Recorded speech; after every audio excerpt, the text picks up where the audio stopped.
नमस्कार, मैं हेम झा।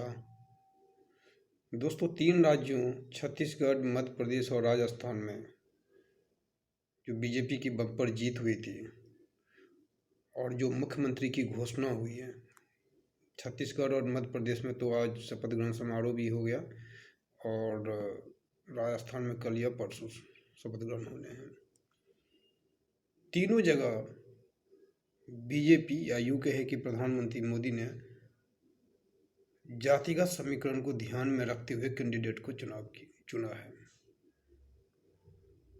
ओबीसी भी होना चाहिए, सवर्ण भी होना चाहिए, आदिवासी भी होना चाहिए, महिला भी होनी चाहिए। यानी ये पूरी की पूरी कवायद जो है वो जाति को ध्यान में रख के ही किया गया है। लेकिन चुनावी रैली में मोदी जी के लिए बस एक ही जाति थी, वो है गरीब। और इस देश में कोई जाति नहीं है। बड़े बड़े धुरंधर किनारे कर दिए गए। ना तो वसुंधरा जी की चली, न शिवराज सिंह चौहान की, जो मामा का के भी जाने जाते हैं, और न ही रमन सिंह की। ये सब के सब महापुरुष बस ताकते रह गए। आज मैंने एक यूट्यूब पे बहुत अच्छा सा एक मैंने लाइन देखा था शरद जोशी जी का। यस, कि 3 तरह के मुख्यमंत्री होते हैं, एक चुने हुए, एक रोपे हुए और एक वो होते हैं ये 2 के आपस में झगड़े से कोई तीसरा लेके उड़ जाता है। इन तीनों राज्यों में वही हुआ है।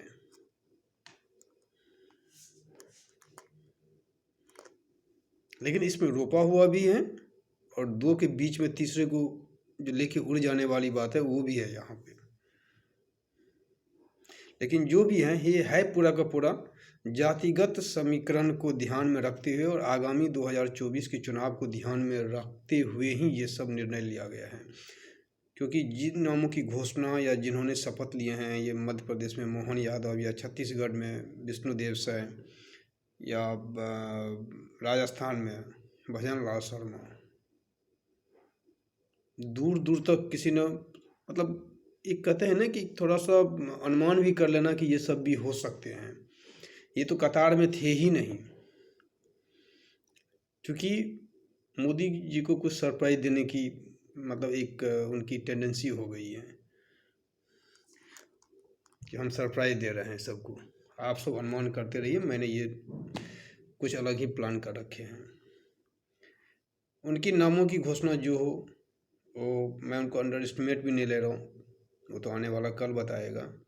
लेकिन ये कह देना कि मोदी जी या बीजेपी जातियों की बात नहीं करती है, ये गलत है।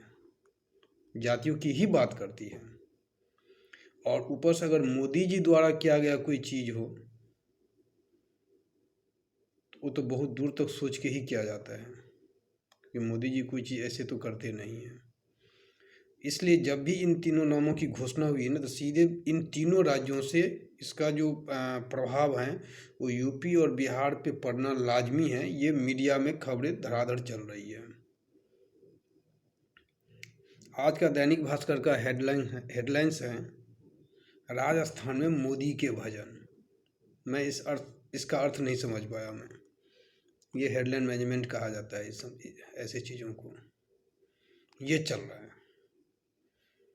मीडिया अपनी तरफ से पूरी ताकत झोंक रखे हैं कि Modi ji all time star हैं, ऑल टाइम फेवरेट हैं। उनके द्वारा उन्होंने जो निर्णय ले लिया, जो घोषणाएं कर दी, वो सब के सब मास्टर स्ट्रोक ही होता है।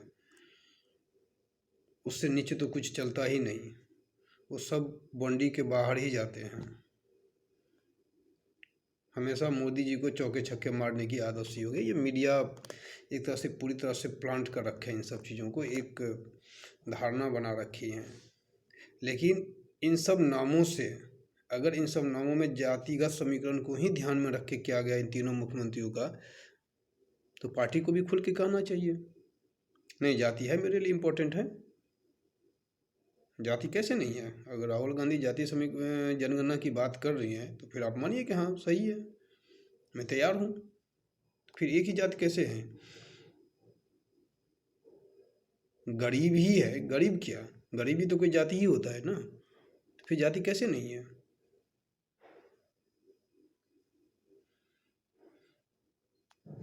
अल्टीमेटली सारी कवायद जनता पे आती है।